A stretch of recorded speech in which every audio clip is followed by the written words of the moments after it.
the Space Shuttle in For Mankind doesn't make any sense. For several reasons, really. See, in For Mankind, the timeline diverges when Korolev doesn't die in the surgery.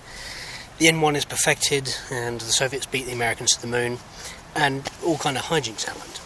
But the Space Shuttle, in particular, there's a few very specific things that are wrong with it. So, what are these? Well, so the main thing is, it's the way the Space Shuttle ended up in the real world was down to two kind of major factors, really, in reference to this.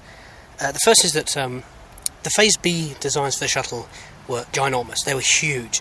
There was not really any feasible way that they could have been built in the real world. And the second one is, with the lack of funding towards the end of the program's development, this is where the solid rocket boosters come in. And that is, those two factors lead to the external tank and the solid rocket boosters, which are like the most iconic parts of the shuttle, other than the shuttle, which, now that I say that, is just the whole thing. Anyway, so what is different about For All Mankind that makes these two things problems? Well, so first of all, at the end of Season 1, the shuttle is in Season 2, obviously, and at the end of Season 1 we have the Sea Dragon. Now, the reason this changes everything is because, well, it's a very large spacecraft, just like the Phase B proposals. So, clearly, this is now something that is possible to build in the For Mankind universe. And the second one is, well, NASA has more money in For Mankind than we had in real life. So they're never going to go for solid rocket boosters. So what you end up with is sort of undoing the whole thing that makes the shuttle, other than the shuttle. But even these Phase Bs, they had tanks internal to the shuttle, they didn't have external tanks at all. It wasn't only until Phase C that happened. So we could just do a Phase B, right? But there's kind of a problem with that, which is I have not been able to find this again, but around the time I saw an interview from the creators of For All Mankind, and they were saying, why did they do the shuttle? Because it doesn't really make sense, and they were aware of that.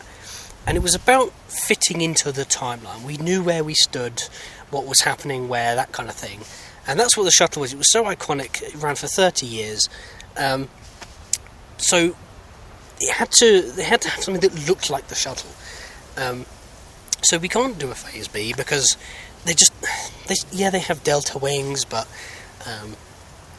side note, NASA would probably have gone with delta wings whether the Air Force was involved or not. And speaking of the Air Force, if we're going to figure out what this would have actually looked like, the Air Force do use the shuttle in For All Mankind. So we're going to need the delta wings with that high cross range. So what have we got? What am I suggesting here? So, first of all, the orbiter has to look like the orbiter. So it's going to have to be no real tanks, it's going to have to be mostly cargo bay, it's going to have delta wings. That's fine, we've got one of those. It's called the Grumman H-33. It basically looks exactly like the shuttle, and the reason is because it essentially is the first direct ancestor in the shuttle's development. But what about the boosters?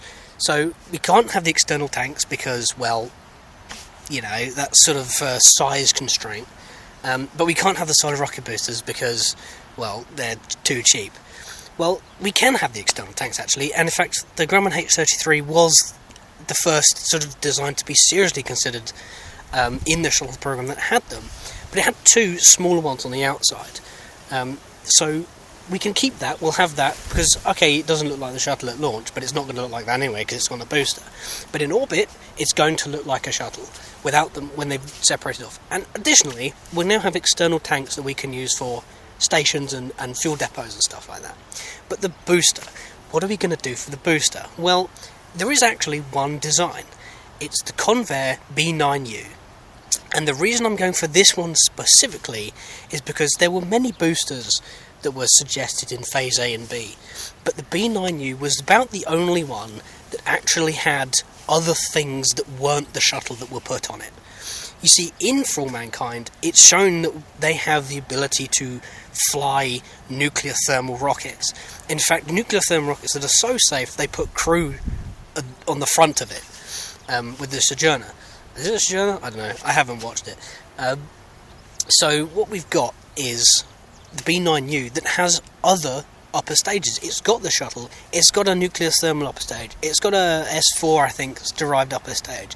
It has the versatility and the sort of difference that we're looking for, and it looks like something that NASA with infinite money could actually, would actually make.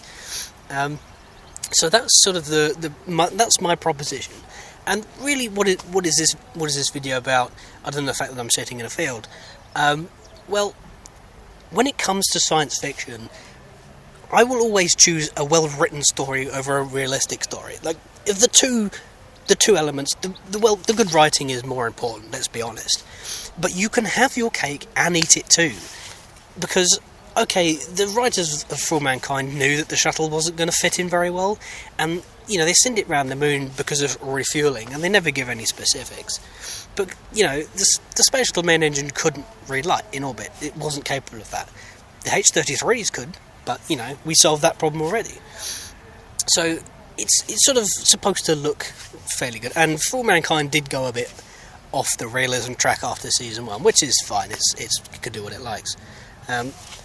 But you can have your cake and eat this too. You just need a little bit of extra knowledge. And this is why, sci-fi films have scientific consultants, and, with Stowaway and Scott Manley basically designed the entire ship in Kerbal Space Program, pretty much.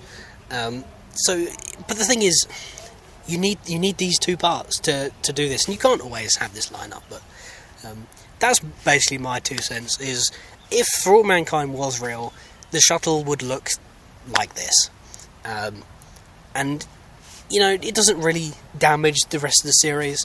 I think they phase out the Sea Dragon later on, and you can replace that or have it in parallel with this B9U nuclear upper stage capability, and you get to have your big tense battle around the moon, etc., etc.